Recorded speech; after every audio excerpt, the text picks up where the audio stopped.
So tense.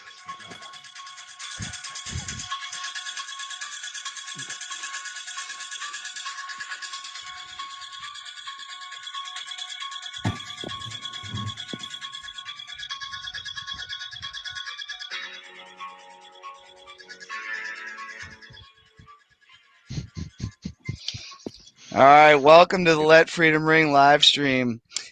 We are back. We did a Friday the 13th episode a couple months ago.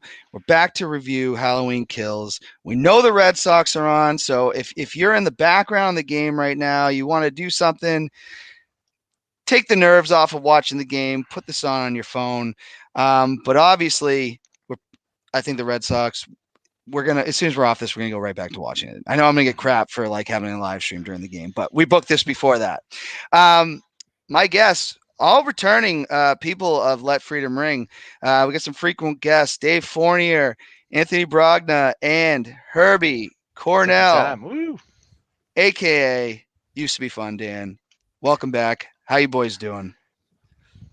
Doing good. Good. Feeling Excellent. good. Awesome. Well, we're going to get into it. We're going to talk all things Halloween Kills. But first, before we get into that, all of us big horror movie fans of the franchise.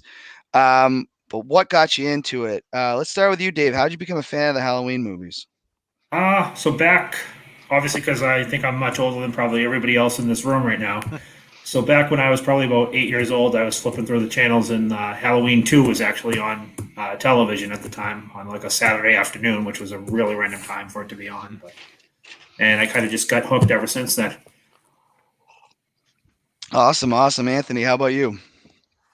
It's funny because I was just talking about this with my dad because we watched Halloween Kills together, and he introduced me at a pretty young age. I can't remember, but it was definitely a joke to him to watch the original with me, and then tell me to go down, the back stairs to the kitchen to get a drink and turn the lights off on me when I was probably definitely a preteen. But although it scared the crap out of me, it was definitely it stuck with me as my favorite. Awesome. And Herbie, how about you? I think for me, my earliest memory of it was my two cousins loved it and showed it to me at some point. I can't remember. I'm real young. And because they knew I liked Friday the 13th and Freddy and all that stuff. Like, oh, well, you have to see Halloween. That was the first one. So we watched that and then watched pretty much all of them out at the time. And then I remember seeing H2O and all that stuff. And yeah, it fits right in. It's iconic. Yeah, and me personally, we've talked about this on the show before. I did not get into it as a kid. I started watching on AMC while I was in college, and this gets into a heated debate between me and Anthony. But what made me really fall in love with the series was Rob Zombie and his version of it, because it was the first time I went to see one. But then I, been hooked ever since. So definitely a huge fan of this franchise. It's probably moved up the ladder on my favorite franchises, like in movies. Like I would have said like years ago, Star Wars, bar none, is my favorite franchise. And then they butchered it. I don't know if it's in my number one anymore. That's an episode for another day. But I also want to know, this is, we're in different times. We've gotten through this. I don't know if we're through the pandemic, depending on who you talk to. But you've had more options to watch this movie than traditionally just going to the theaters. Where did you guys all end up watching it? Anthony, let's start with you. So I was supposed to go to the theaters, and my 13-year-old has become a pretty avid Michael Myers fan. So with scheduling and things like that, we couldn't make it happen. So midnight when it dropped, he was sleeping, and he got a little mad at me because I decided to watch the first 15 minutes. Just the opening. I watched the opening, and then I went to sleep. I was like, all right, I'm not going to watch the whole thing without him. But so I watched the first 15 minutes, and then the following night, as I said, I had my dad over. That was a pretty cool experience. Going back to watching the original with him, and then watching this. So I got a nice little movie theater set up in the house. So we threw it on Peacock, had the whole family down there, and it was a pretty cool experience.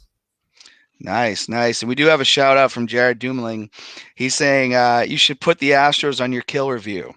So hopefully the Red Sox are continuing to hammer them. I think it's like 9-0 or something. Oh God, I love it. Herbie, where did you watch this? We've been going back to the theater for a lot of stuff. I've been building a garage right now, so I don't have a lot of time to leave. So I ended up watching it yesterday at like 3 p.m. right smack dab in the day to get it in. I also had to work at night.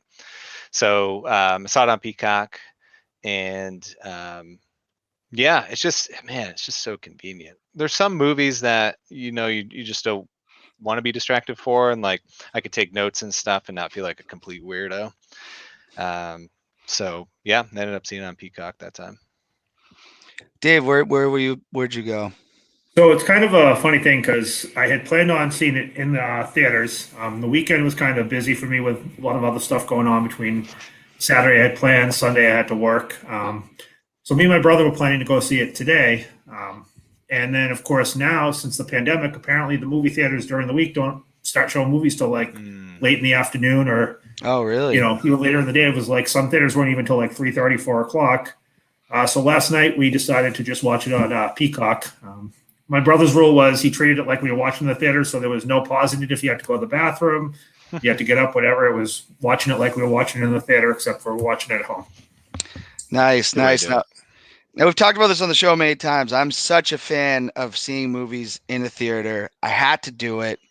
I was just telling the story off air. Friday night, I Googled Chunkies, thinking it was the Nashua Chunkies, pulled up the times. It was actually the Manchester one. Which you would think if you were closer to Manchester, that's the one I just assumed. I get there at 6:45. The movie had started at 6:15. Then I was like freaking out because I really wanted to see this and get home and watch the Red Sox. And I still wanted to see it in a theater. I was not going to be able to watch it the first time from home. I bolted to AMC in Tingsboro, knowing. Then I just kind of like I realized I wasn't going to make it. And then I was like, you know what? It's time to support the Merrimack Theater is back. Apple was able to find a showtime at 7:30, bolted over there. Definitely support this theater because I'm really happy that it's back. I should have just gone there in the first place. That's where I used to always go. But Cinemagic is no longer in business. Or maybe they are, and that one just isn't. They're bought out. So the pandemic kind of ruined a lot of things. But yeah. No, it's kind of cool to hear like everybody's different ways of seeing it. Seems like Peacock is pretty successful with this. I think Dave's got a good hybrid. Treat it like it's a movie theater experience, and no pausing and no distractions, any of that kind of stuff. But you have the privacy, like you don't have to worry about the guy next to you sleeping or flip-flopping in his chair or anything like that. Or that annoying person that decides they're going to talk through the whole movie. Yeah. Or when the first time my wife and I went back, we saw old M. Night Shyamalan's movie, and there was a kid, maybe 6, maybe 7 years old, that his dad brought, and the kid was like bored out of his mind and just flipping around in his chair and talking and getting up to go to the bathroom, coming back, and I was like, oh my God, it's my first time back in the theater. Like this isn't what I wanted. And then I kind of remembered, like, man, it's nice to have your own place. Yeah, no, I agree. I've now gone back twice, and I want to see the Sopranos movie there too. And I will say though, there's been like nobody in there really. It's kind of nice, like that's not packed. It's a good thing, but I feel like the movie theaters aren't happy with all these streaming services being able to stream the movies as they come out because it is hurting what is already a hurt business because of the pandemic. Now having this option still going on with the pandemic over, it kind of still killing off the movie theater business. It's crazy though because they did like over 50 million this weekend too. So imagine if they didn't have Peacock. Yeah, I mean that is pretty crazy because for a horror movie. I don't want to compare it to The Sopranos because I know a lot of people were disappointed in that movie, but yeah, they did great numbers. We could talk The Sopranos separately because I liked it. I liked it. Oh, if my brothers are watching, they all hated it, and I liked it. We'll get into that another time, but we'll start to review the movie now. And I did put this in the link. If you haven't seen it yet and you're planning on seeing it, we're about to talk about what happens in this movie. So as much as I like your viewership, we are going to say spoilers. So this is your time now to say, hey, I'm going to go back to watching the Red Sox dominate the Astros. But, all right, movie starts off. What did you guys think of the start, and was it what you thought it was going to be? Anthony, let's start with you. Definitely wasn't what I thought it was going to be. Based on the trailer, made us feel like we were going to jump off right from, him in the basement. I think I really thought they were going to just steal a page out of the part 1 and part 2 playbook, where, like, if you remember at the end of the original part 2, we see him get shot off kind of like from a different angle, and it's just a little different view of it. And then right to him running down and, finding the blood and and he's gone or whatever, in the grass. So I thought it was going to be like that. However, I'm not upset with the way they opened it up. Seeing in the previews and hearing everything about the back in time, stuff. I thought we were going to have to wait for it. And the fact that we got it like pretty quickly in the beginning was pretty cool. But I will say I was surprised with the cop still being alive. I know he's going to be a big part of, Hawkins going to be a huge part going forward. But I mean, I don't like Cameron at all. I was, we'll talk, I'm sure, about like some redemption that his character had throughout the movie, but I don't know, to open up with him, I'm just like, he's just, whatever. Yeah. Herbie, what were you thinking? Obviously finding out that, Deputy Hawkins was alive, and then it was a throwback to him. And there was the Lonnie character as well. Yeah, I think the trailer for Halloween Kills, I remember seeing it where, they're right in the back of the pickup and they see the sirens go by and stuff. I thought that's where it was going to pick off, kind of like Ian was talking about. So I was more excited to like jump right into things, and it felt like a cold opening a little bit, kind of reverting back and saying, providing some filler. In some of the research I did for reviewing this with you guys, it looks like they originally were trying to do 2 movies, and then the first movie 2018 did so well that the studio said, hey, give us a second movie, and so you can make a trilogy. And so some of the things I'll highlight later on kind of make more sense in that they're adding filler, and they say, okay, well, maybe we can do a little bit of a backstory and do all that stuff. But overall, I thought it was kind of a slow opener, and like I was ready to like, okay, let's pick up with like Michael. Like I know this guy captured him, but I don't really care about the details of it, I guess. I wasn't quite ready for that. Like I wanted to just start the story that we had from 2018. Yeah, I agree, because honestly, with the way that they did it, the only other movie they could go back to was the first one, and I felt like now you were creating. I mean, obviously Hawkins was a brand new character in that movie. Mm-hmm. Obviously, we knew nothing about him from the original first, so it was creating that new character in there. Dave, what were your thoughts as you saw this?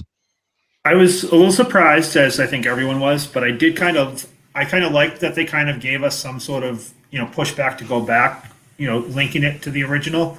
I think without that, it really would have left a lot, especially if they kept the script, without this, it would have left a lot unanswered. Well, let's talk about this too. You got Loomis back, and I think a lot of people thought this was a hologram. It was not. It was Loomis. They resurrected him. They brought back. I thought this was really cool. How they were able to recreate Donald Pleasant, I believe. Yep. Mm-hmm. I really did like that, and I really liked the way they made Michael look like Michael from 1978 too. I thought that was a good job recreating them. Overall, though, I actually did like it. I do hate adding story that wasn't in the original. So it's funny because I'm the complete opposite. I loved it. It was probably one of the key points of the movie that I loved. I thought the recreation, the feel, like the blue filter that they're using, like the fog, the grittiness. I mean, it felt like the original. It was shot very similar to how the original was. So I feel like they recaptured a lot of that. Where obviously the movie has completely got away from that feel and that suspense and the grit. I mean, obviously that was a $300,000 budget, so they did things a lot differently back then. But I loved it. I thought the recreation of Michael was really good. Getting the actor to wear, the prosthetic face stuff to look like Loomis was unbelievable. Voice matched up. I really liked Hawkins getting a backstory, and I will say a big part of why I really liked it was one of my disappointments with 2018 was they didn't show us how he got captured. They just kind of opened up with him, chained up. And I'm just like, so he got shot off the balcony. He disappears. How did they catch him? So I actually, through some of my research, I saw that they originally planned on doing this to open up 2018. And John Carpenter turned it down. And he told Green, the director, he said, make your own movie first. And if we do anything in the future, because they didn't know if they were going to do the sequels, then we can go back and tell the story, but make your movie. Don't worry about connecting it to his movie, which I thought was, pretty cool to give him like the full blessing to make the movie. But I loved it. It felt like, I think if you cut the movie there and you just took those pieces and you threw it right at the end of 1978, it's really hard to see the difference, besides the fact that, we're watching it in 4K now. But Yeah. In general, the actual atmosphere and everything, it really felt like the original. I thought it was a great throwback. Yeah, and the other thing we haven't talked about was I was a little confused because Lonnie, who ends up being Cameron's dad, I totally spaced that he went up to the house in the original, and I just watched it the other night, and I didn't make the right away the connection that was the same kid. Well, and I thought it was weird. We were talking about it, before doing this. Was like he was a bully, right? And he's one of the kids that pushes Tommy and makes him fall on the pumpkin in the original, and then he's getting bullied later on, like that night supposedly, which. What's up with the Mulaney family? Like, what? Like, do you guys feel like that was something like that they're teasing for the next movie? Like, why they make it such a point to have these three siblings pick on Lonnie and like make sure they, they said we're like, don't mess with the Mulaney's. Like, I feel like we're gonna get them as adults and Halloween Ends. I didn't even give that much thought. That's a good point. Yeah. Just to raise the body count, maybe. I don't know. That'll be one of my like main issues with this story is like reintroducing these characters that were in 78, but potentially maybe we could have had them in 2018 because I just didn't care too much about some of them. Like I have a lot of issues with Tommy and well, we're gonna get the Tommy. We will get to Tommy quite a bit. He's in it a lot, like, and I think there's one, maybe two scenes in the trailer where you see him, and you go, oh, okay, yeah, he's going to be in it tangentially, but he was the main driver for it. I was kind of disappointed. I felt like there should have been more Jamie Lee Curtis and not so much Tommy. But I think she is the showdown for kills. It's gonna. We're gonna get into a little bit more there why that's going to be such a big deal, but I do agree. I don't disagree with that. But let's get into this scene because next we kind of go into now we find out Michael is in the house and it's burning down the house. You think he's burning to death, but he found a room to hide into, and it starts this off. Now, before we get into anything, I want to ask you guys this. Herbie, I guess I'll ask you first. What'd you believe? How did you feel about the controversy about all the petitions saying you can't kill firefighters in a horror movie? No one's fair game in horror movies. No one gets protected. I thought that was the point. Yeah. I mean, did Michael not just kill a kid for the first time in 2018? Yeah, he Like, 100% Yeah. did. yeah, it was like He's we finally got a indiscriminate. kid kill. Yeah. What makes people think that first responders are immune Mhm. to Michael Myers? I mean, people go to see Michael Myers, right? And then you go to see him do wacky kills and do a lot of them. And this movie definitely served that purpose 100%. Like that scene felt like John Wick, but with Yeah, Michael Myers. He comes out, he's like flipping he's all of a sudden got all these moves and stuff, and he's all tactical. But yeah, I mean, I don't have any problem with it. Like I mean, it's in part horror. 4, he put his thumb through a paramedic's forehead, like inside yeah. the ambulance. Like, Yeah. it's 2021, right? I mean, Yeah. that's where we're at now. The internet's become so crazy. It's so crazy. Dave, what'd you think of the scene? It was intense. It was definitely intense. It wasn't what I was expecting, especially when he killed all those firemen. I was expecting one or two. I wasn't expecting almost the entire fire department to be laying on the ground. So it was definitely intense and probably one of my favorite scenes of the whole movie. Mm-hmm. Yeah, Anthony, what's your take? Yeah, huge fan. I thought amazing opening. I thought that's what we were going to get as like soon as we start the movie. Mm-hmm. But just like his return, I thought I wasn't in a theater, and I do miss being in a theater and hearing reactions from people. For example, I don't know, maybe you guys have or have not, but seeing the Avengers movies, right? Seeing the last one, then you get that big reveal where they all come back through the portals that Doctor Strange is making, and the theater I was in went nuts. So watching it at home, we kind of had a moment like that, and again, there was only 6 of us in the room, but that reveal when that door rolls up and there's Michael when the guy falls into the basement through the floor, it was like we had a cheer for him moment. I'll preface kind of what I'm going to get into later, but I definitely cheered for Michael more than ever in this movie. I thought a lot of his stuff was just really cool, but him coming out on the porch, the fire behind him, like that was just, I think that's going to be one of the most iconic pictures of him. Plus the one you just showed him, holding the firefighter up in the air. Just Yeah.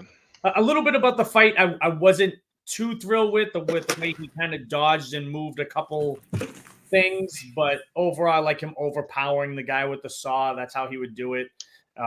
Guy spraying him with the hose, the first guy he interacts with. Yeah, I mean, that picture is that's one of the coolest pictures I think I've ever seen of Michael. So yeah, I loved it. I thought it was just a great way to start the killing spree. As in the name, Halloween Kills, we really got to see what it was going to be all about. They did deliver on the title. I have to say that. Oh yeah. Yeah. Um, I think though it shows. Oh yeah. Go ahead. no, Herbie, go ahead. I was going to ask you a question, but I was just gonna put one more thought in there. Just the juxtaposition of like the first scene of which was 12 minutes. Like I was keeping track of like length of scenes and stuff. I was just curious about that stuff lately. So the flashback is about 12 minutes, and then you go. So like tonally, it feels very like 78 and like simple, stripped down, like the dialogue simple, all that stuff. And then it goes to like John Wick action movie. And then so like for me, like there's like a lot of whiplash throughout the movie of like here's another flashback, or it just feels like a lot of ideas that they're putting together at once. But as a a fan of slasher movies, I mean it's awesome. How cool is that scene? it was and him hiding in there, what a way to I guess do it. I mean, at the end of the first one, I mean, he's already starting to be engulfed in flames. So you would think, I don't know. I mean, he's Michael Myers. He's obviously there's some supernatural going on there. I don't. He's He's a zombie. But that's gonna bring us into the bar scene. But this is gonna first give us our first interactions with Tommy Doyle after 40 years, played by oh boy, He Mike kind of looks Hall. like you, Dan, in like 30 Anthony years. Michael Hall. You're right. He what? He kind of looks like you in 30 years, holding the bat, the softball bat. I could see that. I could see That's that. a I won't bar. have blonde hair though. There's no way. No. Just gonna do Man. that. So we get to the bar. Goes there. Obviously, we had that couple. You had all the survivors were there from the original 78. You had the African American couple that were just trying to enjoy their evening, and they were kind of disturbing them. They apologize, and then you get Tommy Doyle talking about how they were the survivors. This was the night. Let me tell you a story. What did you guys think of that, Anthony? Oh man. So I watched the movie. I've watched it 2.5 times. And I'm still mixed emotions on that scene. I like the idea of, hey, it's Halloween night and we go and we explain this story at a bar. It seems like every year, and they kind of had like a little dedication to Laurie, like. Now, what I did think was cool about it was because it's a continuation of Halloween 2018, that Michael's, he's trapped inside of a burning building while they're out at the bar, right? Those things are happening at the exact same time. Dr. Sartain, brings Michael to see Laurie during all of them drinking at a bar and hanging out. So that kind of stuck out immediately, where I was like, wow, they have no clue that like Michael's actually free. Like they have no clue that his bus crashed until we see it on the news. So I just thought that was cool. It was like the movie timelines are at the exact same time, and we're just seeing what people are doing outside of what was going on in 2018. So I thought that aspect was pretty cool. But the melodramatic, like, let me explain the story and how I'm a survivor, and it's just like, bro, you were like 8, like it's been 40 years. Yeah, like I've never been through anything that traumatic. Yeah. I never had a serial killer try to kill my babysitter in front of me. But I don't know, like it still kind of bothered me. I'm just like, he held on to it like all that time. And I thought about it. So I grew up in Somerville. I remember when I was really young, I was a story about a kid named Eddie O'Brien. He was 16 and he murdered his best friend's mom. He was like in love with her. He stabbed her like 79 times in Somerville, like right around the corner from where I live. And I don't recall anyone from that generation talking about it. We just say like, oh yeah, remember like that Eddie O'Brien, but like scarred for life. We need to keep bringing it up every year kind of thing was just, I don't know, like it just, it felt like, hey, let's just come up with a reason to try to reintroduce all these characters really quick. And we're going to go one by one with it. And that, I think they could have delivered better on that. Herbie? Yeah, there's a lot of plot coupons and for that one. Like I think Tommy preferences it by saying, I don't normally tell the story, but just so happens I'm going to tell it tonight. On the night that he finally gets out. Yeah, on the night that he just happens to get out. And then, the girl dressed as the nurse went to the bar and the bartender's like, those are the people who survived Michael Myers that one time. And later on, there's a scene in the bar where they're talking to the bartender and he's telling them like the story of the bar. It's like, but they go there every year. Like, he's just now telling them the story after 30 years of going to this bar. It was just why? Like it was, it was weird. Like I felt like they could have done better in reintroducing all those characters. Like I thought of it like this. I actually thought of it today because I knew we were going to talk about this. Just because they're all survived, like how does the nurse, what's her name? Marion, I think her name is. Right. Yeah. How does she end up becoming friends with these people that were 20 years younger than her during the original movie? Like how? Like because that was days before Michael went on the spree, right? Yeah, like he had escaped. Was there like a Michael Myers like support group that they all joined after everything happened, and that's how they got to meet each other? Because it made no sense of how she would become friends with Tommy and Lindsay. Like it just, they were kids. Yeah. They were like, it's like, it's like a sticking point for me. And I do like the movie, but that's a tough one for me. You know what it reminds me of is like a fan fiction where people, they can't like legally write about like Laurie Strode or like the main character. So they find like, oh, this guy was in this scene or whatever. And so they write about him like that. It felt kind of lazy like that. Like I get what they were trying to do, like show trauma throughout the whole town. But just like the way they introduced it, it just felt like it was like let's just do all the characters at one time because we don't know how else to do it. Yeah, and so much exposition to explain who they are because you can't. It's 40 years. They're unnoticeable, really, except maybe the girl, the Real Housewife. I always forget her name, but you could tell who that is. Like she still has long black hair and stuff. Mhm. But like Tommy and stuff, I like remember him more from Breakfast Club than anything. So yeah, I definitely agree with Ann on that. No, and I know a big thing was, speaking of Tommy Doyle, like they were trying to get, Paul Rudd to reprise that role, and I mean, they couldn't. Maybe it was a money thing or something, but I would have probably enjoyed that a little bit more because at least he played a version of Tommy Doyle, even though it's in a different timeline. I thought that would have been pretty cool, as opposed to let's recast completely, the Tommy Doyle. Right. Dave, any thoughts on that scene? So I liked the bringing back the characters from the original, timeline, but for one, like the doctor and nurse, and I think total waste of time. Like I realized they probably in the end were there for body count, but just no reason to even bring them. They could have showed them sitting in the bar, but there was no reason for them to become friends with the rest of the group and go out on this like witch hunt. Like it just made no sense to me. Like felt like it was just like, well, we need to have more characters to throw into this mix, so let's just. Which they already had a lot. Yeah. I mean, in 40 years, maybe it's possible. As the more they were like, maybe they connected. Like the only other thing in that scene that I thought was cool was, remember the kid with the glasses in the original, who's you can see him on the TV when they're talking about the victims because those glasses were very distinct. So I don't know if you guys know this, but are you aware that the picture they showed isn't the actual actor that played in the movie, but it's actually the guy that plays Saul Goodman in Better Call Saul? Oh, really? Yeah. So they ended up like doing a Google search of like 70s yearbook pictures with glasses, found that and realized it was him and reached out to him to get permission to use his picture for the movie. That's funny. Yeah. So it's not actually, I forget the kid's name that, after he kills him, he wears the sheet and puts the glasses on in the original. But yeah, it wasn't a picture of him from 1978. It was actually a picture of the Bob actor Odenkirk. Saul Goodman. That's hilarious. That's awesome. So now we get into the scene with, we just talked about the comic there. What's his name? Lenny Clark. Lenny Clark and his wife. Michael's now gotten to their house. We've left the bar scene.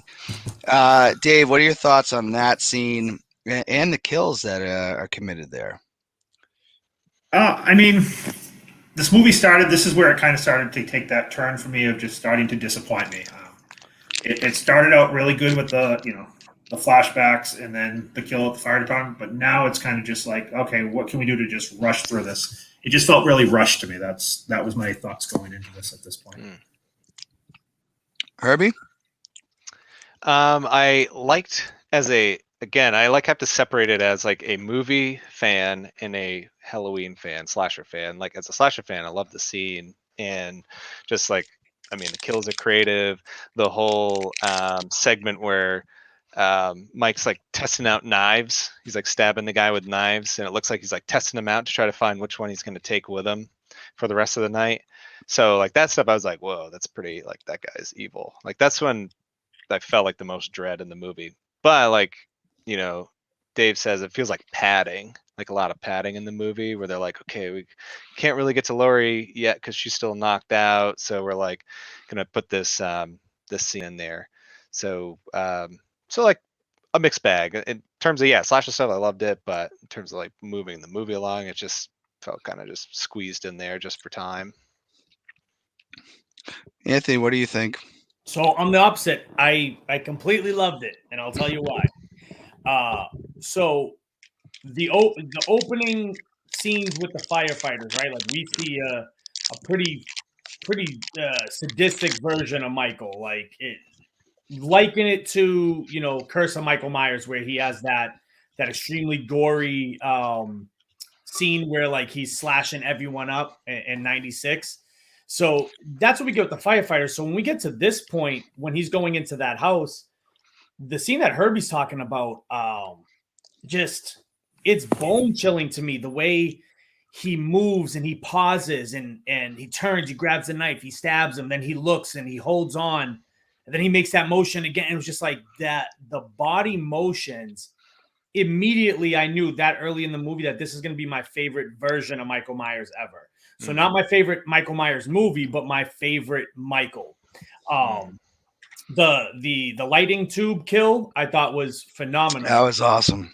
So I got to say, because you guys haven't said it, I feel like you might have missed it, and that's why you think this is filler. So the woman he kills is the woman that shows the podcasters Judith Myers' grave in 2018. When Michael is in his gear, his white clothes, and he's hiding behind the tree, and he peeks and sees them as she's telling them, hey, this is the most famous thing that Haddonfield has, Judith Myers' grave, and Michael's watching her.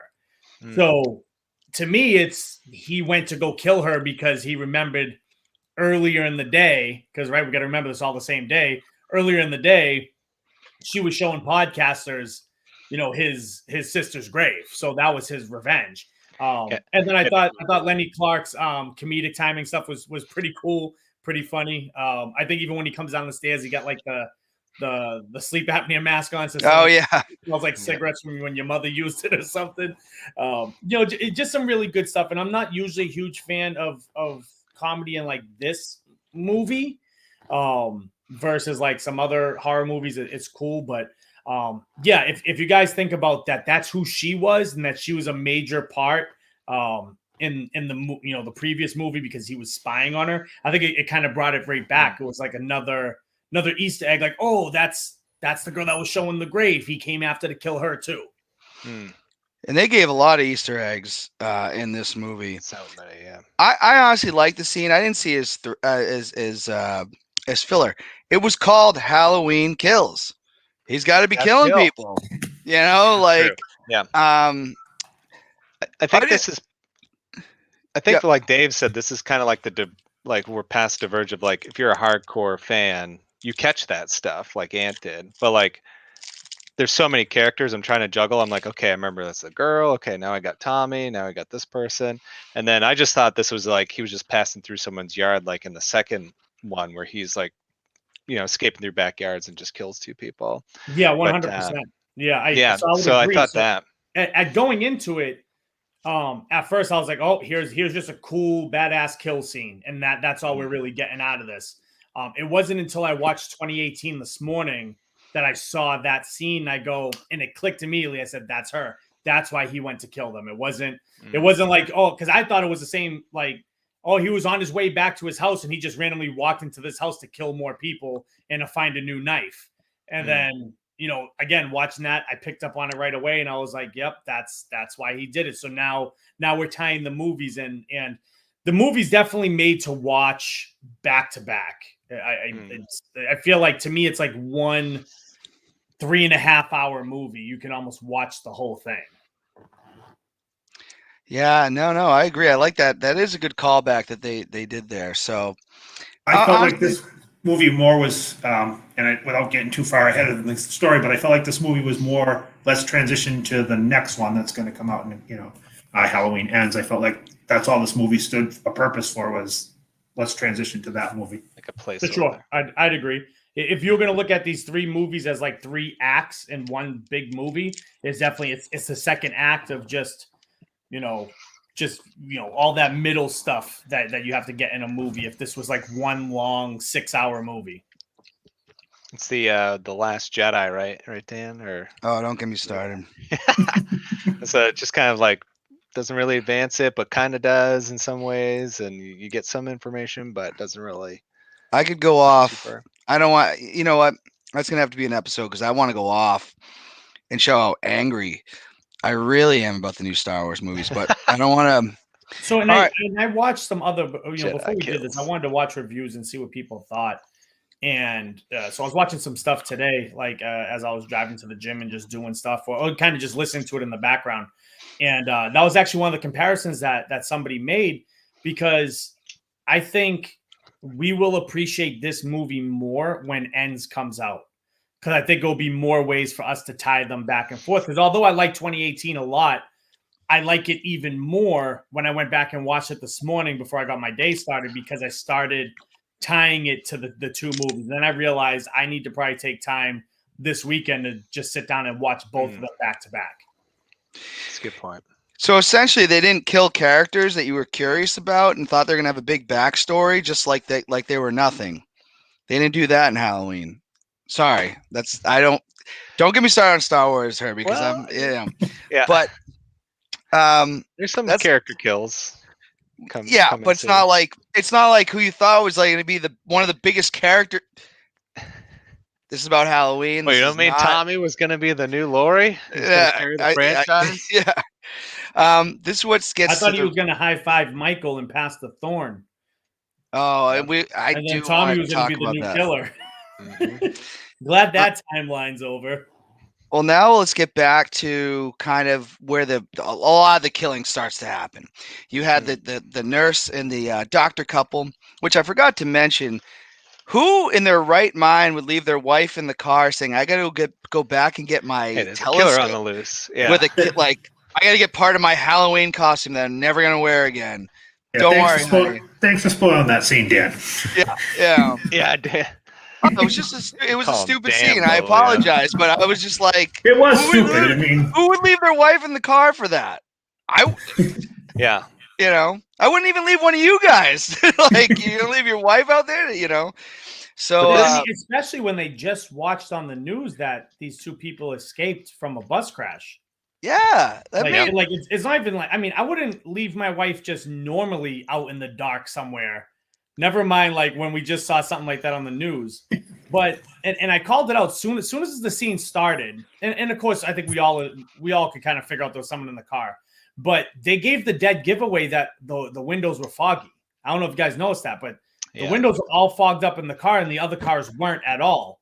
And I was like, "Oh, Michael's in there!" Like, yeah, it's a lot of nods. It's clear as day. He's in there. Like, and yeah, it's that scene. As soon as it happened, I went, "You just watched the news. You just know your neighbors were murdered, and you're leaving your wife out there." Yeah. Wouldn't they put their names on their pictures? Because remember, they flash the pictures and then they go fuzzy when Michael's picture goes out.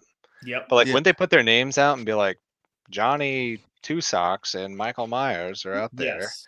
Like, that bothered me later on. I was like, so unless, because I know, and we'll probably get into the social commentary of this movie, but is that something like media driven where like we know how bad Michael Myers is that we don't want to put his name up on the news? Could be. Yeah. Yeah. No, I would say that's a possibility. Like mass hysteria. Like we could show you pictures of the two guys that escaped. You guys can keep an eye out for them. But if we say it's Michael Myers, does that cause some type of mass hysteria, which we end up seeing anyways? Yeah. I mean, this takes us into, so the nurse and doctor couple, they ain't lasting. I think she ends up like pretty much shooting herself by accident. Yes. Michael's just going off. He's killing everybody except for one of the survivors gets away, and I'm not even sure which was she, the nurse? The Real Housewife gets away. No, that's Lindsay. That's Lindsay. Okay. So she was the little girl that was hanging out with Tommy. So she hides. Now, did you guys catch something that they had talked about before? Did you see the mask that the couple was wearing when you find their bodies? Yeah, hell yeah. Halloween 3 masks. Yeah, all 3 of them. I thought that's a great callback. Mm-hmm. Yeah, it was good, but that was supposed to have nothing to do with all these other movies. That was supposed to be. It was a cool Easter egg, though. I appreciated it. I noticed it right away. I will say, I mean, I'll spoil the rest of the movie. Unfortunately, we didn't get Busta Rhymes in this movie, which I'm extremely disappointed. There's still one more. If we're going to do a callback, Busta got to come out somewhere and say, "Trick or treat, mother effer." Greatest line in movie history, right next to "I'll be back." And yes, I'm your father. Busta is the only one that can actually kill Michael Myers because there was never another movie after that. That's what they need. Yeah. He ended the timeline. One of my continual issues with the survivors is how dumb they are. And I get the trope in horror movies is like people aren't that smart. Like, oh, you run into the woods and you're supposed to run to safety. But like, it felt like these characters were so conveniently dumb. And, just like giving guns away to people. They're like, "Hey, have you ever fired a gun?" They're like, "Nope." Here's the And it's biggest like, dummy. Yeah, yeah, yeah. Give me the dummy button. Dummy. Here, I'm gonna have a baseball bat for a guy who like has been shot, has been stabbed, and like still gets up and So I don't want to jump too far ahead because I definitely want to talk about this scene. But have you guys seen the picture going around that there was a woman holding an iron? Yes. Have you guys Oh, seen this no, picture? Yeah, I think that's a troll job Man, on the directing if team. you can find that, to find that one. I mean, So getting hit with an iron would hurt. Yeah. like, If I mean, it's done like they right. got the whole mob out there and Yeah. everyone's holding stuff to hit him with, and then this lady's Yeah. holding the iron in her hand. I mean, that's another Easter egg though. That whole car scene at the playground where he smacks his hand on the window. 'Cause window. That's the same way it happened with the girl and, in the he's car. on in the fact that he was on top. But I thought that was probably one of the most suspenseful parts of the movie, because I will say at this point that I was disappointed overall in the movie and the lack of suspense. Like that's where it definitely There was didn't a lot have of scares or that suspense. Michael Myers feel of like, just stares his face in the shadow. It definitely didn't have that feel for this movie. This was definitely balls to the wall, killing people. But I like him on the roof playing games with them. And we'll talk about this later too, because I have just a whole lot to say about how much I love this version of Michael. I mean, he's smart. Like he's showing how witty he is and how much he can outthink them. And he's playing games with them at that point. Like he's on top of the roof playing games with them. Like he could have easily did what he did in the other movie and just come right in and kill them. And he played games. He counted bullets, the shots. I know he counted them, right? So that when Marion goes to shoot him and says, "This is for Dr. Loomis," and it's click, click, nothing's there. It's like he's smart. I will say one of the coolest parts in that whole scene that I got a kick out of, that got a reaction out of me, was when he tries to strangle Michael with the stethoscope from behind. Oh my Michael God. just turns around and looks at him like are you really trying to do that right now? And then that was a good kill too. The knife in the eye I thought was one of the better quality kills in the movie. Mm-hmm. The last point I want to make on this though is that they did put them in the masks. I just want to say those masks were in a different. Hold on, I'm trying to see the comments. That Halloween 3 isn't in the same universe as Michael Myers. Mm-hmm. If you watch Halloween 3, they show the Halloween movie on TV, so I guess that's supposed to be in our world. Not a big deal that they did that. If you're a fan of that, that's cool. But I just want to point out they're not in the same universe. Key. It's just a notch. Just an Easter egg. Could have been real quick before you move on, because there was still a couple things in the scene. So one, this is I think the first time we see him since the original movie set bodies up, right? Like he set them up on the little spinning thing. Because remember, he set bodies up in the original. Yes. Like, body falling down and I think this was to give us more of a hint into who he was, because they do start talking about it later in the movie. But this is the first glimpse that we get to see, like him setting bodies up in like a strange way after he kills them.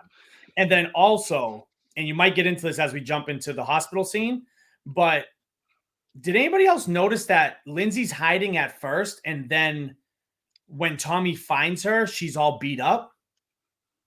I think it was supposed to be mud. But she had like blood come out of her mouth, I think. He never made any contact with her?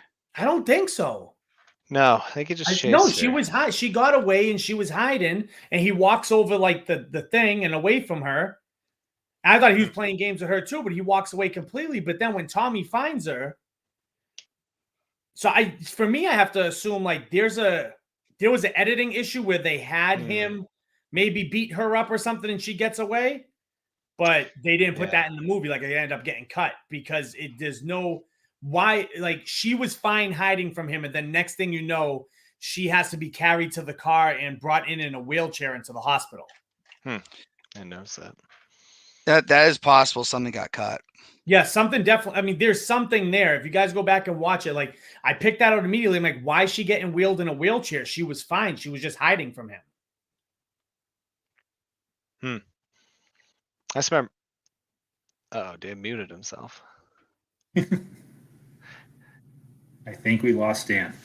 Sorry, I just had a connection issue with my headphones, so we're back. Yeah, maybe something got cut. I don't know.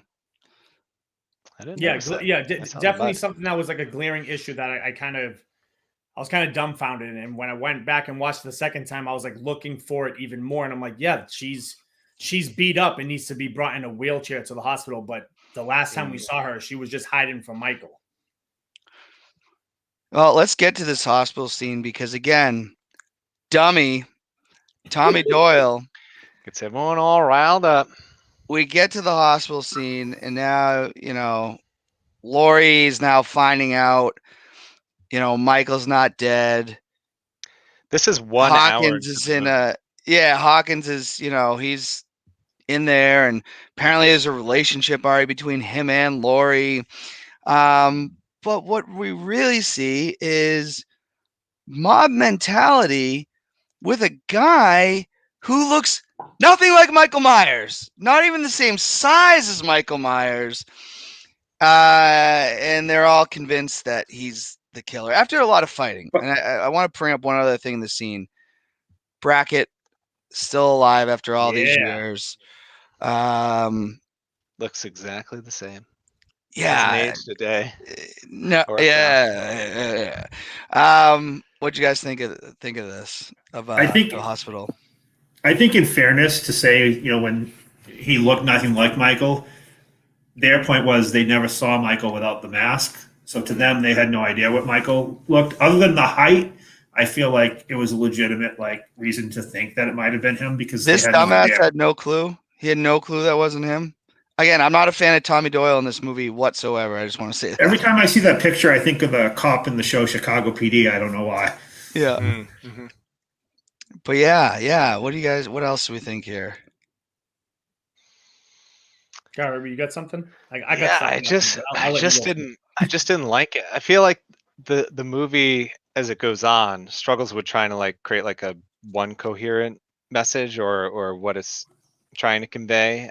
Sometimes it wants to be serious, sometimes it wants to be funny, sometimes it wants to be action, sometimes it wants to be kind of suspenseful. Yeah, I definitely agree with Ant. The suspense was lacking. The stalking stuff is what I missed. That's what made Michael way more scary to me than Jason. Jason's the unstoppable force, much like Michael is in this movie. But yeah, the scene, it just felt like this weird forced social commentary, and it's almost an hour into the movie when Laurie Strode finally wakes up, the main character who they've been putting on all the posters and you think is going to be really key, and it just falls flat for me. Just the the people chanting, oh yeah, we haven't even talked about he dies tonight, it ends tonight. It ends tonight. I counted over 15 different versions of that at some, said some point, chanted whatever, and it's just okay, we get it, I just hated that scene.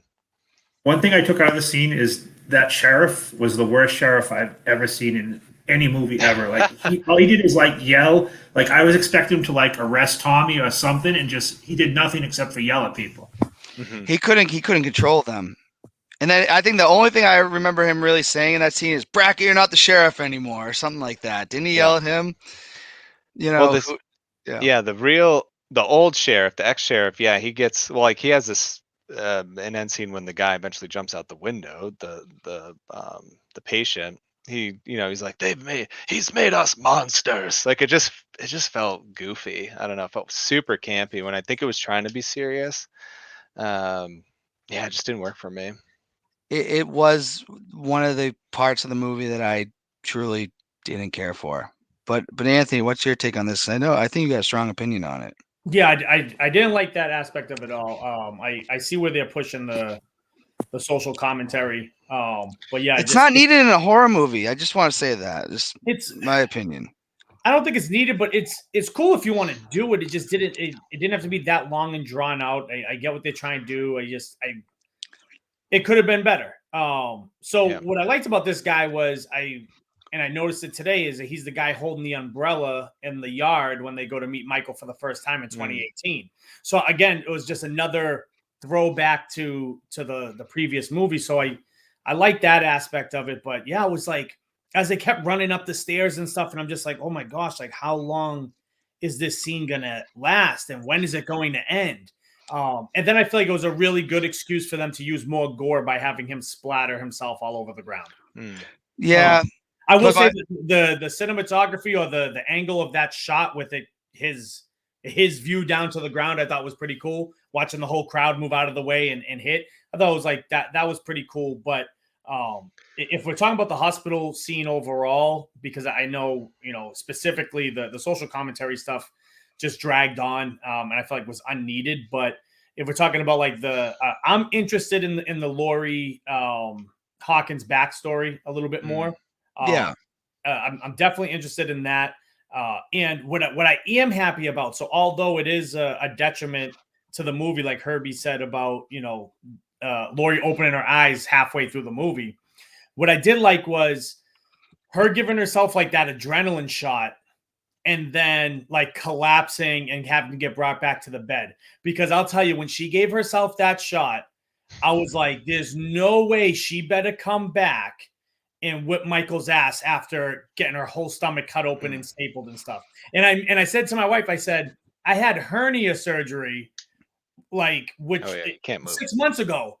And I couldn't move for like almost a week. And, my stomach was full of air and stuff that they shoot in you. And I'm like, if she's going to get out of this bed after getting cut open from like her chest to her like belly button and go fight him right now, I'm going to be extremely pissed off. So I was actually glad that they rescinded it. And again, it just makes sense that there's another movie coming after this. Now, I think we all view this movie way differently if it was like a traditional Michael Myers movie where we have no clue that there's going to be a sequel. If this was just the movie, I would be way more upset at it. But I went into it knowing this is that middle movie to really just kind of push the story along and give us some entertainment, but wasn't looking at it for the value of like a standalone movie. I think it has some of the most rewatch value of any of them. Because I'm not always looking for suspense and rewatch. You lose that suspense after you see a movie a few times. This movie with just the badass kills and stuff gives me tremendous rewatch value that I can just go watch him, kick ass. Pretty much like my favorite movie of all time, Terminator 2. I could just watch that a million times because it's good. It just has watchability. Yeah, I'm already ready to. I mean, I've watched it twice, and I want to watch it again. I mean, I might fast forward through this part of it. Definitely this part. This part is definitely it's tedious and it's definitely... and again, dummy, Tommy Doyle. I hate him. He even looks at Karen at one point and is like, "Yeah, I'm an idiot. We're chasing the wrong guy." Yeah, after they try to tell him too, and he just doesn't want to listen. It's just like, again, it goes back to what still bothers me is he's not that scarred. Like it happened when he was a kid. Why is he leading this angry mob? Like it just, I hate him. I do. I think it's a good illustration too. Like that.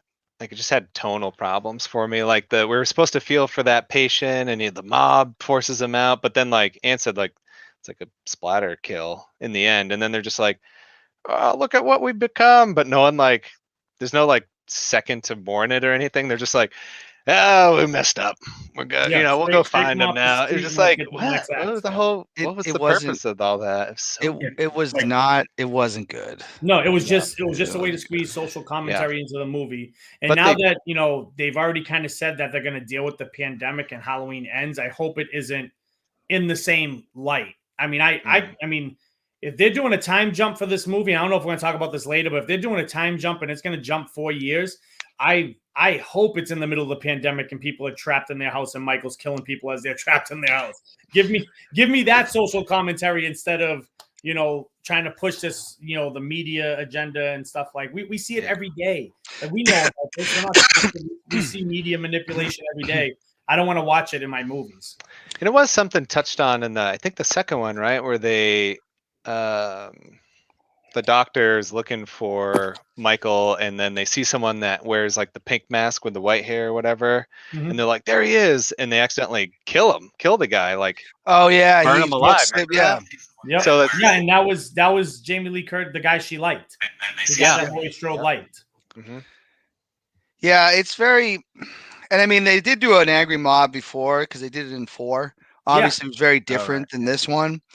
But I don't know. And just want to say, and I'm not sure his name, but RIP to this actor. He passed away, I believe, in May.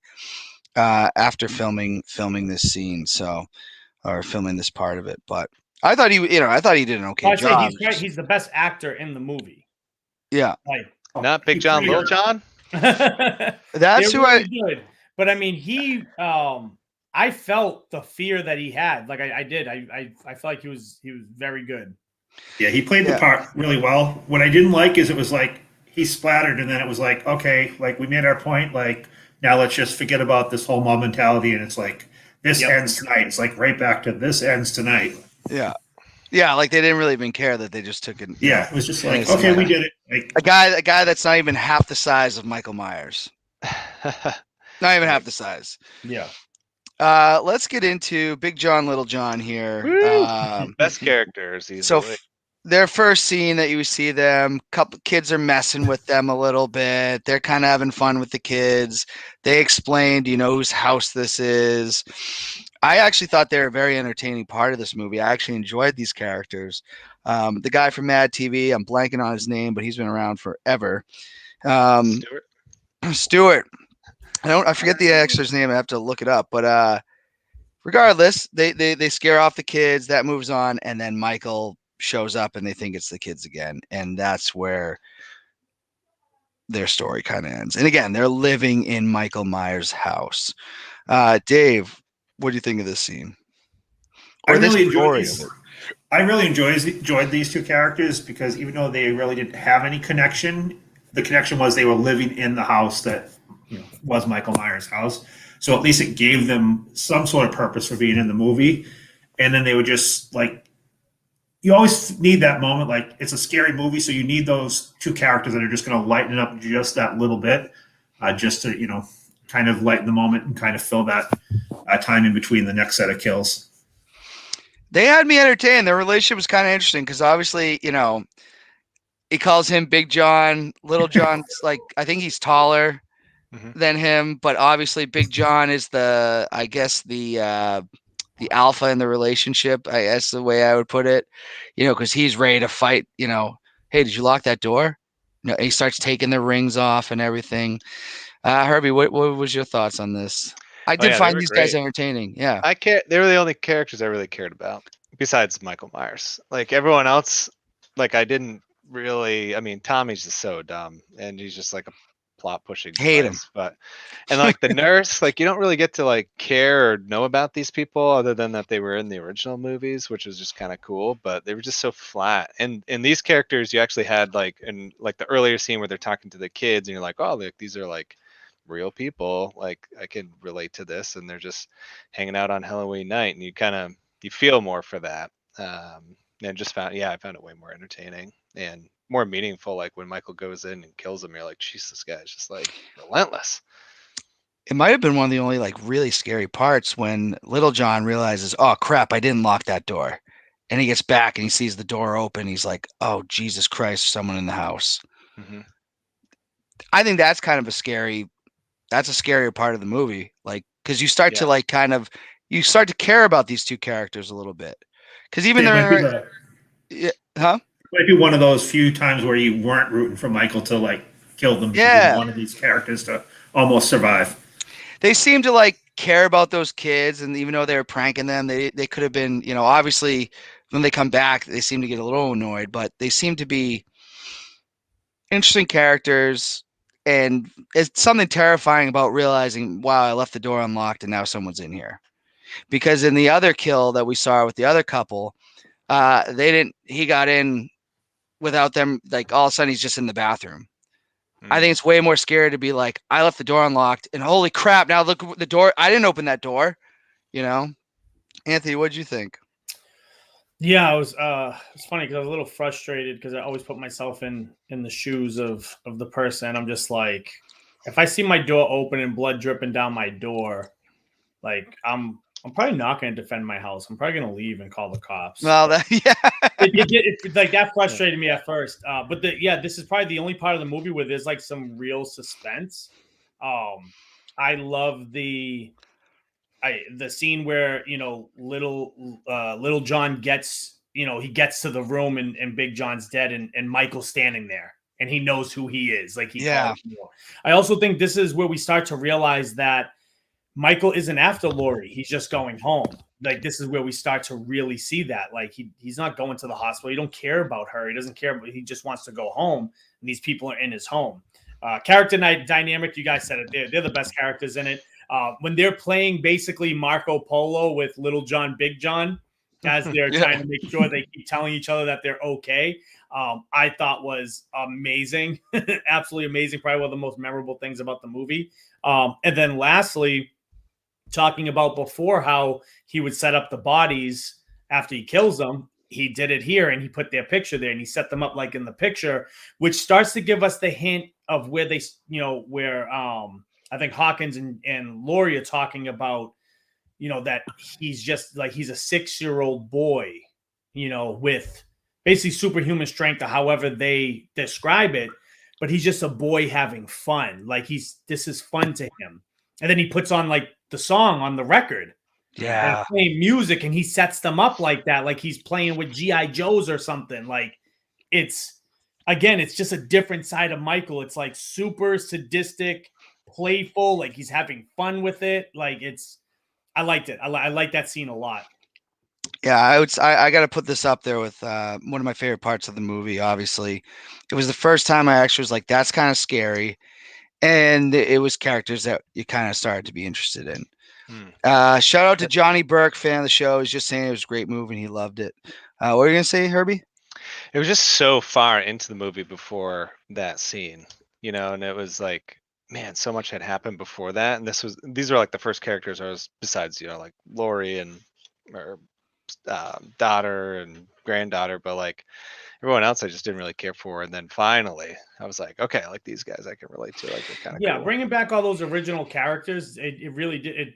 It just felt like there was no backstory to them. Like in 2018, we get the Lori backstory of where she's been the last 40 years, how that affects her kids, how she lost her kid when she was 12 because the state took her, and like, we see all the damage that happened. And then these other characters, we just get the bar scene where they're all drinking and reminiscing on Halloween, but we don't care for them. We can't care for them. Like, luckily these guys just had good comedy together and good chemistry where it was like we could care about them in a very, they were in it less than the others, but we cared more about them than the people that were in the 1978 movie, where we should have cared the most about them because they're the survivors.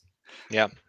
No, 100% agree. And as we'll come back to it, Tommy Doyle was just very unlikable in this movie. Can't tell, Dan, did you like him? Or I generally like Anthony Michael Hall. The Tommy character, I don't know how I don't know how they thought we would feel about him, or maybe we're not supposed to like him. Maybe that's part of it, but I mean, he wasn't a good leader. It has that's to be. For sure. I mean, he's just not a good protagonist at all. Like, he was supposed to take the place of Lori for this movie, and I don't know. Yeah, he definitely not as good. All right, so this starts to get us. Now we're moving away from the hospital. We are kind of done with Laurie Strode at this point in the movie. You got Cameron, his father. Now we know is Lonnie, and Allison, who was told to stay at the hospital and not go do this. Now she left a while ago, but now they've made the connection here that Michael's going to his house. And apparently Lonnie thinks that he's going to do this all by himself, which was a little confusing to me. Herbie, I heard a little chuckle there. So what's your take? And not tell anyone. He knows where he's going, but I'm going to take these two kids who don't have any firearms experience, and I'm going to go in by myself and not tell the angry mob about it. It was weird. Yeah, it was just like, if you know, why don't you just tell more people? Yeah, this scene. I think it's where he's explaining either he knows or like the map. Yeah, the map points a line or whatever. Just stay here, guys. I got this. And he did not. He did not have it. Not even a little bit. I think the best thing about this scene was when he's telling Allison about like how he knew her dad, right?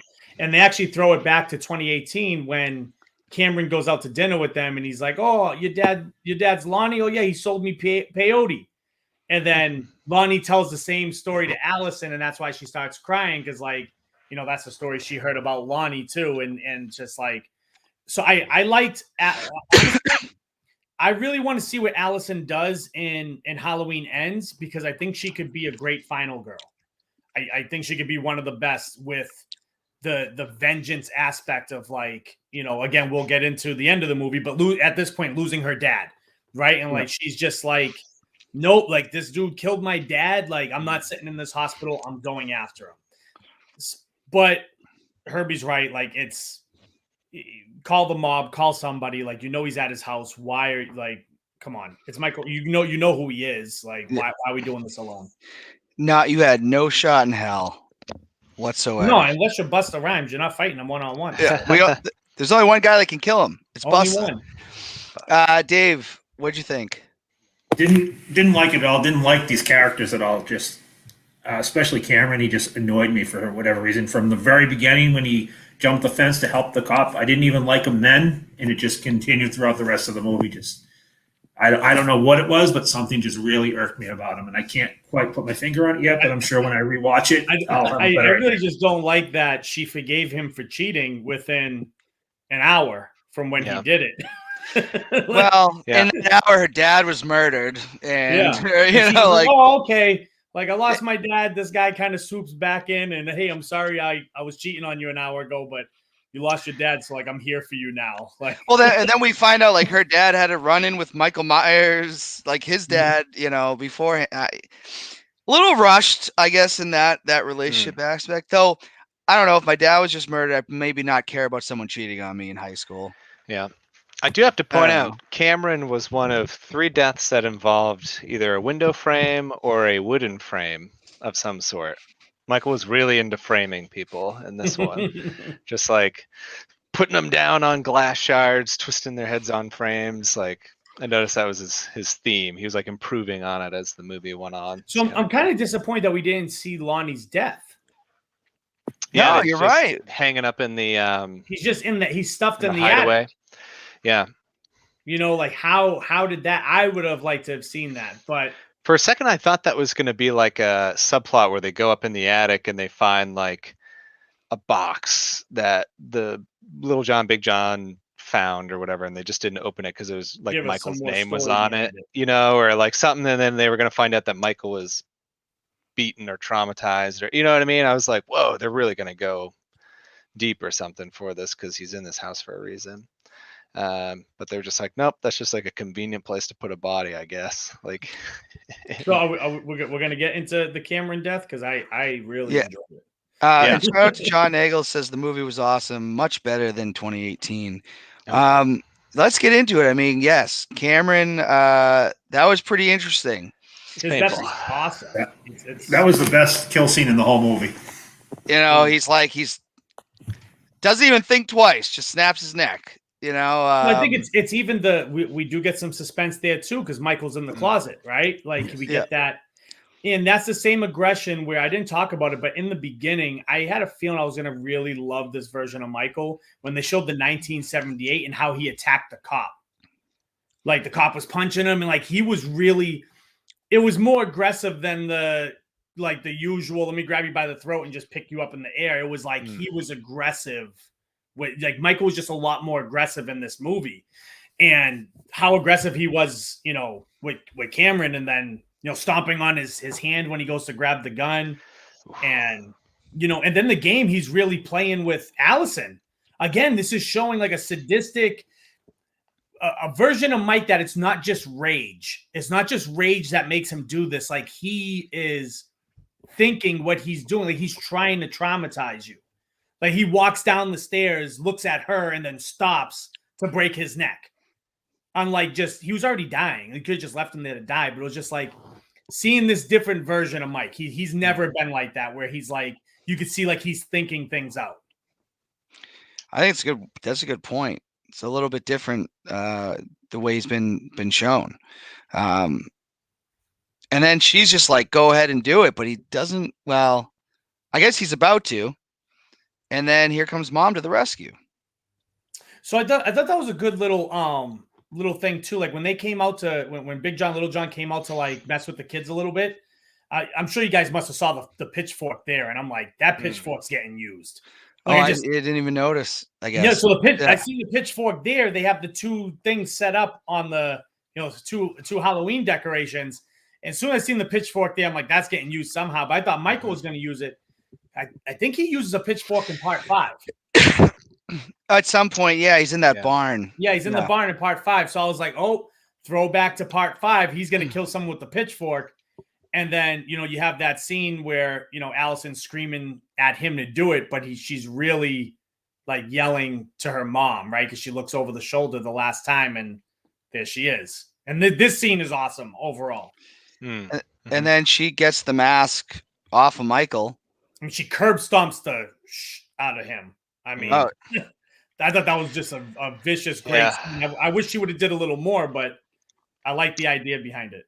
Yeah, it's one of those plot coupon moments. Like Aunt said, like I was like, okay, like she's like the daughter and mom are gonna get together and they're gonna kill him, or at least make it look like and she just like stabs him in the back once, stomps on his head, which would definitely hurt. That would not feel good. Yeah, I thought the stomp was really cool. Like, so I like them adding that in there because I feel like usually we get the stab in the back and then leave him alone. It was like, no, she knows it's Michael, so I'm going to stab him and then I'm going to stomp him. But in that point, we don't know that she's planning on leading him to a mob, right? Like, this is all part of.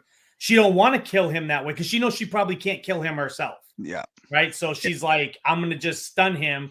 And the best way I can get him to come after me is by grabbing his mask and exposing him. And it seems to work. I mean, before we get into this final scene, Dave or Herbie, anything you want to add on any of this? Yeah, I mean, trying to get Mike out of the house. I mean, it was a risk because he could have just turned and still killed her daughter. But I guess grabbing the mask, like they know, like the mask has all the power over him, kind of thing. So, bit of a gamble, but I guess maybe not. Maybe it's more calculated than I thought it was in the first watch. If I'm Karen, though, I'm pissed off. I asked you to stay in the hospital, and you didn't. Mm-hmm. I understand where you are now. Your leg is dislocated, and she was mad. She was mad when she was at the hospital and realized she left. But then by the time she gets there, she's not mad anymore about it. So no, at that point, I mean, yeah, if you want revenge on your dad was already the strongest man in the world. If anybody remembers that reference, because the dad was from Pete and Pete. Just want to put that out there. Yeah. But yeah, so now we're gonna get to this final scene, and I think this is where a lot of people that didn't like the movie get a little bit angry about it, at least from what I've seen on the horror movie pages. Karen now lures him into this mob. Obviously, we have the woman with the iron, but they beat the shit out of him. They shoot him. Tommy's having a good time, it seems. Maybe he's finally led them to this. But this isn't the end of it. I don't know. What did you guys think of this ending here? I thought it was very anticlimactic, but knowing that it's going into a third part, I think if you had the third part here now and you could watch them together, you wouldn't have been so disappointed in this part of the movie because it's leading into that. But I don't think everybody realizes that that's the whole point of this movie, is to lead into that third one. So that ending just seemed very like anticlimactic. You never have any confrontation between him and Laurie. It's like, you're expecting that the whole movie and it never happens. And I think that's where a lot of the disappointment came from. Ant made a good point earlier about if he didn't know another movie was coming, he would have much more disliked this movie. But since another movie's coming, then you're like, okay, like it's a in between. But like I had the opposite effect with this because I knew another was coming. I was like, okay, like he's obviously gonna be fine because there's a second or a third movie, and then they had this like whole long voiceover. I don't even remember what they were talking about because it was Hawkins, right? And Laurie. Laurie's basically, I think she's explained like he's invincible or something. Didn't use that word, but not saying like he's supernatural, but not. He's getting more strong with every kill, but he's still a man or something. It's like it's the same thing that's been going on for the whole thing. But yeah, I don't know. It just felt strange. I just was glad to see Tommy die. It's a big thing. Finally. I just want to say this, and Anthony, I want to get your take on this. All I could think of after the fact, because obviously I knew that this wasn't the end. They're messing him up, But all of a sudden in my head, it went Cult of Thorn. I think I yelled it in the theater. I was like, Cult of Thorn, because that's the only thing. Unless they go in another direction, obviously, I think Michael Myers is superhuman at this point. If you can be shot in the chest and survive, you're Stabbed not in the guts too by Cameron, right? Didn't Cameron stab him, or was it Yeah, he stabbed him. No, she stabbed him. Allison stabbed him like 3 times. like in the guts too? Yeah. Like that's not like a walk off. Like when you get She stabbed went in to the shoot him intestine. and he knocked the gun out, and then she came with the knife like 3 times in his stomach. Yeah. There's just he Pretty has to messed be supernatural. But Anthony, what's your thoughts on the ending there? Yeah, so And we haven't even got to the very ending. yeah, so like that's the one thing we want to talk about too. I thought it was kind of like I was super excited to see the mob, like to see what was going to happen. So you guys remember, I think maybe it was during our Jason one. I was talking about how I've always thought of like, let's put one of these guys, put Jason in the hood, and let him fight some Bloods and Crips or something like that. So I was really excited to see what this was going to look like. The moment of him picking up his mask and putting it on, I thought was one of the better scenes of the movie. Like just that one, whatever it is, 3 seconds, just, he got the 2 fingers and the thumb and he picks it up and you can see it. They show him grab it like this.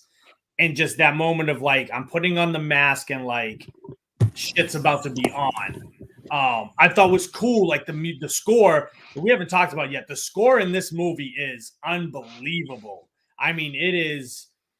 I think it's the best score out of all the movies besides maybe 78. So I thought that part was so awesome. Just the fight was so anticlimactic, I think was what Dave said. Like it just there was no that the climax was not like they just whoop his ass so easy and almost. I mean, I don't know about you guys, but like you almost feel bad for Mike for a second there. I'm like, oh wow, they're It's not beating. even fair. Yeah, like man, they're just beating him down here, and then he gets shot a few times, and so for me, I'm always thinking like he's supernatural. We know this. He's the essence of evil. He's not human, but we're not going to really go as far to explain how he's not, right? So I like the voiceover because I think that's going to be a big part going into the next one, is that voiceover talking about how she says to him, pronouns, right? So Laurie says to Hawkins, or he says it to her, but they say something to the effect like, if we only knew then what we know now. Them two have figured out that the more people he kills, the stronger he gets.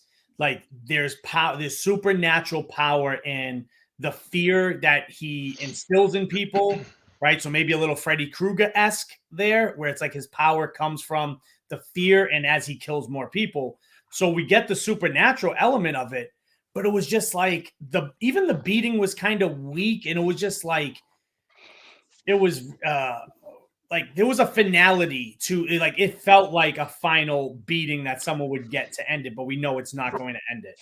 And I was talking earlier, and Herbie mentioned it, like as a standalone movie, this don't stand up at all for me. If it was just like that's the way this movie's going to end and then he's going to come back or whatever, but it's like, no, we know it we have to view it like Dave was saying. We have to view this as this is a 6-hour-long movie we're about to watch. After the next one comes out, we're going to watch all 3 together, and we're probably going to be like, wow, this was like a masterpiece for them to create. But as a standalone, like that was really, yeah, and then, Tommy's like, oh, we got this. And she has to do the last stab. Right. And I'm just like, ugh, like, what's going to happen next? That was just kind of my mindset. I'm just like, all right, cool. So like you guys really just blew him apart. So like, and that's where, yes, he's the essence of evil, but the comeback was just still it was just like, okay, he shakes it off. Like he has a moment of regeneration. Like I don't know. I would have much rather what happened in part 4 and 5 where they shoot him into the well and then he comes out the bottom, right? Yeah. Versus he gets shot 5 times in the back, stabbed, and then he just stands up and cleans house again. Well, I think they're telling us though this is probably what we're going to learn in the third one, is that he is freaking supernatural. Yeah, there has to be. There's got to be more of an explanation for it. Yeah, it just spoils it a little bit for me because that's what I always liked about Michael, is that he's more realistic. Like it's like any person could put on that mask and just go wild and go crazy. So like to like start dipping the toe and be like, yeah, like he is whatever, supernatural, cult, whatever it may be. It's like it just feels like.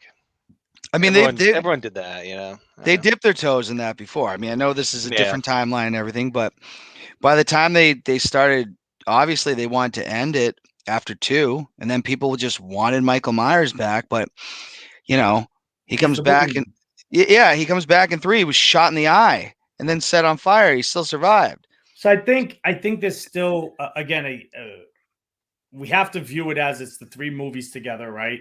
Yeah. Because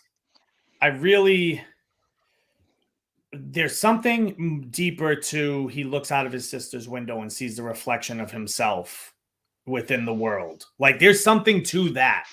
But we didn't really get enough of that, I don't feel like. I mean, do you guys feel like there's like you guys felt some kind of closure as to why they kept talking about that? No, there definitely was not. Like even like him, he spent like even as a 6-year-old, he would spend time in his sister's room looking out the window. And like, but it was more about his own reflection. But is he seeing his own reflection and seeing himself in the real world from a third party perspective? Like, what is it? And Karen, that's how Karen dies, if she is actually dead, looking out that window. Well, a lot of people are saying that's a dream sequence. I don't know. People are wondering, are they going to bring it back? But she said she's out of the movie. Like she came out and confirmed it, that they were all like, they all cried when they read the script together that she was going to be getting killed. I mean, that gives more for Laurie to want to. I think the showdown's him and Laurie, without question. Well, and I think that's why I like the kill, because they make it clear it's not about you, Laurie, right? They've completely gone the other direction. He's not hunting her. He don't even know. He don't even think about her, right? Like she's nobody to him. But now she has the motive to hunt him down. But it's a good juxtaposition to Michael, because that's all she thinks about is Michael Myers, and he don't even give a shit. He doesn't even remember her or know her, or you know. So it could be like she's the antithesis. He obviously does a little bit, because he finds her house in the first one. But he doesn't. Sartain brings him there. Well, brings him there because the doctor's so obsessed with the one that got away that he's trying to make them connect, right? And the podcasters are trying to make them connect. And she's crazy thinking about him. But even from when Michael breaks out, he's never trying to go there. He's trying to go home. His whole thing has been about going home and standing back in his sister's room again. So why? There has to be a deeper explanation to it as to why this timeline is the way it is. And it all revolves around going home, that sister's room, that window. There's something there. And then even the way he killed her, we get the flashback of him stabbing Judith. She died in the same spot that Judith died in. I'm going to be honest. I won't be surprised if the sister thing is revisited and Laurie turns out to be his sister in the third one. I hope not. I really don't, because they've gone so hard into trying to retcon that I hope they don't do that. Just because they've mentioned it so much, because we actually don't know Laurie's backstory previously to everything that happened with Michael. And in the originals, Laurie never had any idea that her brother she was adopted by the Strodes. Yeah. So that leaves me curious that they keep bringing it up. My guess, probably right, they won't, because they made such an apparent that they didn't want to do that. But also some of me goes, maybe there is with the supernatural stuff. Well, the reason why I think it won't happen is because John Carpenter never wanted it to happen to begin with. And he's tied in with these movies now where he was never tied into anything after part 1. So this was his chance to really help rewrite a new story, because I watched an interview where they said they have to give all their notes. Like they had to give the whole movie to him, and then he has to take notes on it and like give them notes on what to do, to change and stuff. Of like they got to get his final approval on stuff. See, I always liked the connection. I always liked that Laurie and him were related.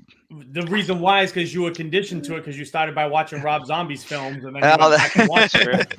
That Right? could be now, it. now I get it, right? I'm Yeah. 34 years old. I was born 87. That's 9 years after the movie came out. So I always knew them as siblings. But people that, you know, watch the movie for the first time, there is no siblings there, right? So Yeah. it's, you know, again, if you go with John Carpenter's original,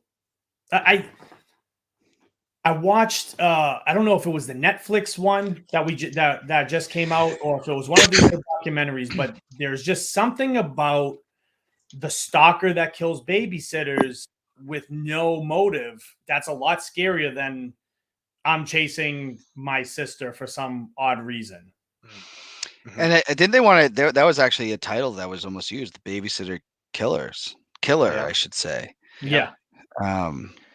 Dave, anything you want to say on that? We haven't said anything in a little bit. Anything you want to add?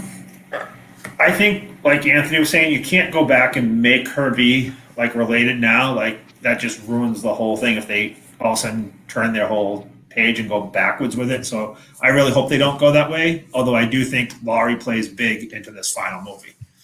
Oh, yeah, without she's a got doubt. it's got to be all revenge. But like I was saying, I think Allison might be the end all be all. I know a lot of theories are already saying that they believe Laurie's going to kill herself while killing him because that was kind of what she alluded to while she was in the hospital. She said we have to cut each other's heads off or something. Yeah. But again, that goes into her obsession with him. And they made it really clear, like, Laurie, it's not about you. He's not after you. He's going home. So I still think more of this I still think Laurie's going to hunt him, right? She has to hunt him for revenge. But I feel like the premise of the next movie really has to be revolved around why does he want to go home? Yeah, that we need to learn. And I think that might turn into whatever supernatural thing he is. And obviously, it's not going to be the Cult of Thorn. I just threw that out there because that's what this felt like. Was like, how is he, so powerful? Well, I feel like is there, and again, I don't know if I want this to happen or not, but like, is there power in the mask? Was there something? Oh, because that is the original one that he had. Because the other movies, I don't want to get into that, the mask, but yeah, I mean, this was the one.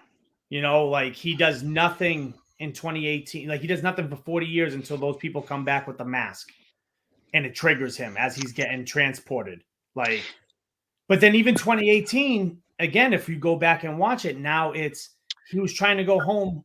Then too, he's always been trying to go home. That is the new premise of what these movies are about. He does kill the podcasters though before he gets the mask back. But he's getting the mask back. That's why he kills them. So maybe it's not power in the mask, but there's something. He wants his mask, right? He's had him stunted as a kid because he killed his sister with the mask on, and he doesn't like people seeing his face. Does he feel weak when you can see his face? Is there something there?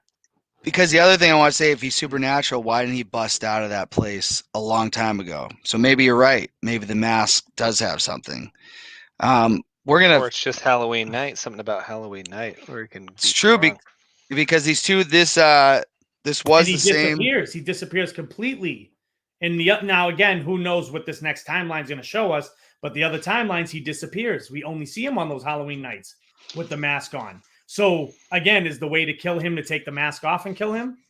Is it you have to kill him when it's not Halloween night? Like what are they going to give us another? They have to. There has to be something more than just, hey, she's going to cut his head off like she did in H2O, and it's going to be the end of this. Because I think that would make this new timeline disappointing if they didn't really. It just feels like it's building up to something more. It has to be. I'll be pissed if a guy shows up who's like, I'm an occultist and I've been studying Michael for 35 years and this is what happened. There was these stones under his house, and you're like, oh shit. They already pissed us off with the new doctor. His house doctor. is on an Indian burial ground. That's why he wants to go back home. Yeah. Because he gets his power from the house. Yeah, I'll be, they have a great opportunity. Different. Yeah, and at least the end of this timeline. People are already talking about that. Someone like 5 years from now, Michael's coming back with something else in a different timeline. But they need to end this one better than they haven't ended the other ones good.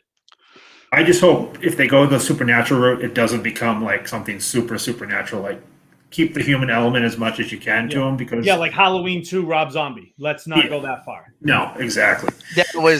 I disagree with that movie. I did like the first one. All right, let's take this home a little bit. What grade are we giving this movie? Herbie, you go first. A, B, C.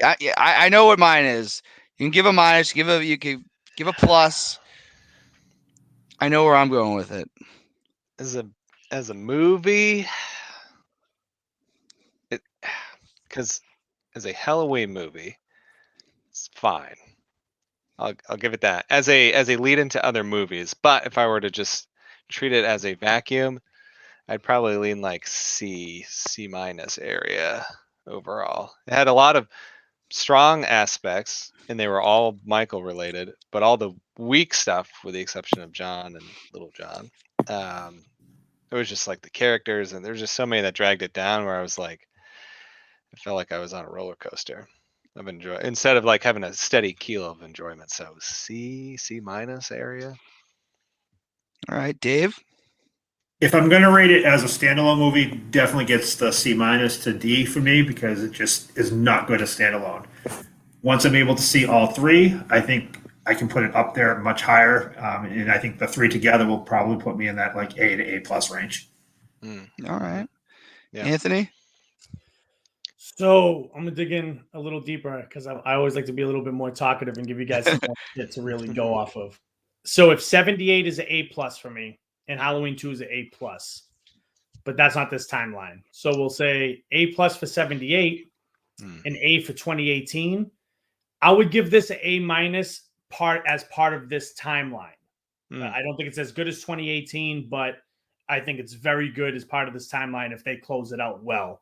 I could give it 3 ratings. If it's a standalone Halloween movie, if it's just like I didn't know there was another one coming out, it wasn't planned, it's probably like a B minus.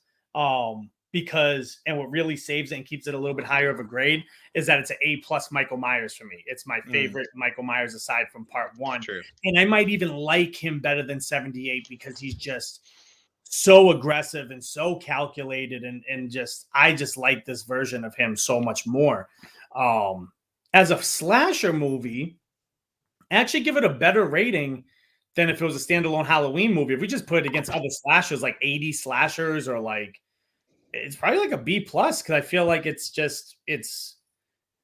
does have a little bit of campiness, like Herbie said, but like slasher movies in general are super campy. Like, it's so I could see that, it being a little bit if you just called this a standalone slasher movie, like if this was one of one, there was no backstory or nothing, you just get a flashback and that's it.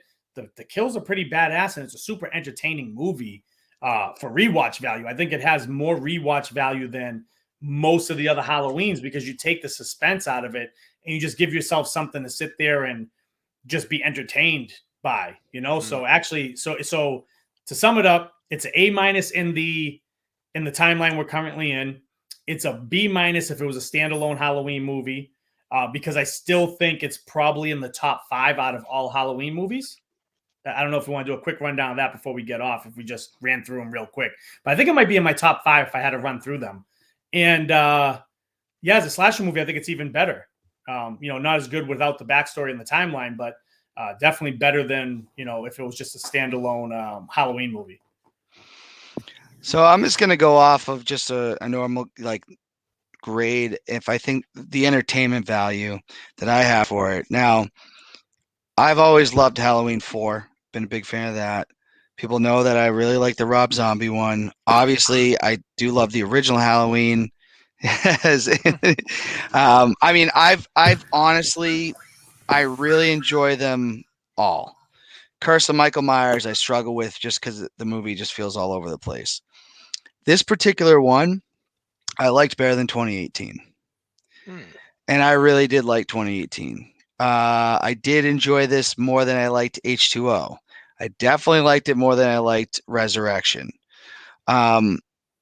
I'm already planning to rewatch this movie again this week, maybe even tonight, depending on how the Red Sox are doing. Entertainment value, solid B. I think it's a B movie. B, not like a B movie, like, you know, B movies are usually. I'm saying the grade, it's a B. It's not an A. It's not great, but I think there's a lot to enjoy there. If you can get past the hospital stuff and not wanting to just beat the crap out of Tommy Doyle. So if you so real quick, since you're the host of all this, if you take the zombie trash out of it, although I know you love it, if you take zombie I out love the first one.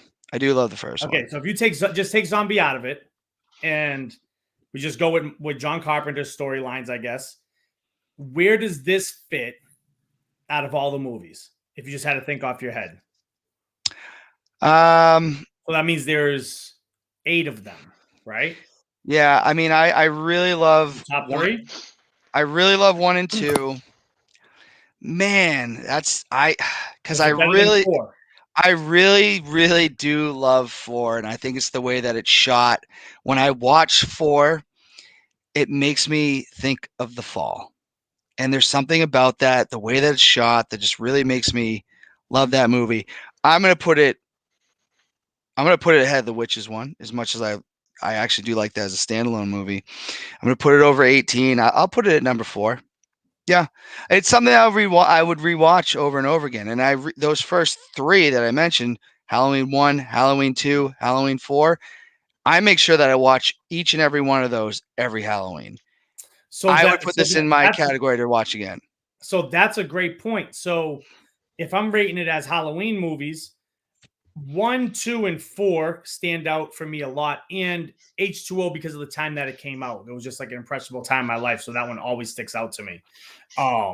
But generally, those movies all get watched during October. Like they just have an October feel to them. This movie doesn't, because we take away that suspense. I feel like from a rewatch value, I could watch this like it's an action movie anytime during the year because it doesn't have that. Oh, it needs to be October for me to watch it. John Nagel just said the first zombie rules. I don't know what he was doing the second. Nobody knows what he was doing the second. Blame the Weinsteins. No, this is going to be in my. I mean, I do try to watch all of them every October, but there are ones that I make sure that I watch, and others I'm like, okay, if that happens, it happens. Like, I'll be honest, Resurrection's not on my list to make sure I watch every year. It's just not. This would be on it. The zombie first one is on that list, and the other ones that I mentioned. So I did enjoy it, and I did feel it felt very Halloween. It felt like late on Halloween night. You know, trick-or-treating's over, and he's still on a murderous rampage. You know, so I highly recommend this though. If you are into horror movies, if you're into slashers, if you're into the Halloween franchise, you should see this movie. I think it's high entertainment value is what I would sum it up as. Just a very entertaining movie. If we overthink it, then we can definitely do what we just did for 2 hours. But yeah, you just look at it from an entertainment aspect, it's pretty damn entertaining. Yeah, and it wouldn't be fun if you couldn't review it like that. That's the huge part of being a horror movie fan or a movie fan in general. Any last points anybody wants to make before we wrap this up tonight? Just to let you know, the Red Sox are winning 11-3. So, and the Red Sox are. What inning is it? It's the bottom of the 8th. I just won some money. Thank you. So I'm gonna go watch that. Go Red Sox. We'll have another show on Thursday. Chase Del Monte will be in studio, owner of the Pro Wrestling Academy and Chaotic Wrestling. But this has been a lot of fun, guys. I think we should do definitely some more. Halloween ends, but also if you guys are interested, and I don't know if the audience is, Jeepers Creepers has a movie coming out, like very within the next week, I believe. Yep. I've been a fan of the Jeepers Creepers. It's nice that they've got away from the director that is a criminal for very heinous things. I won't talk about that right now. So yeah, maybe we'll be back for a Jeepers Creepers review. There's some good movies coming out, like Antlers is like a Wendigo monster horror movie with Guillermo del Toro back in it, and Malignant was awesome. I just saw Malignant. I did enjoy Malignant a lot. I Yeah. saw it got a lot of hate, and I thought it was really cool. Yeah, Malignant is perfect if you do not read anything about it. Just For watch sure, it, for sure. and I blew me away. I would really like to review Midsommar because I actually think that was so freaking genius. And then there's people that actually like despise that movie, and I was like, man, I thought this was incredible. Good But one. Yeah.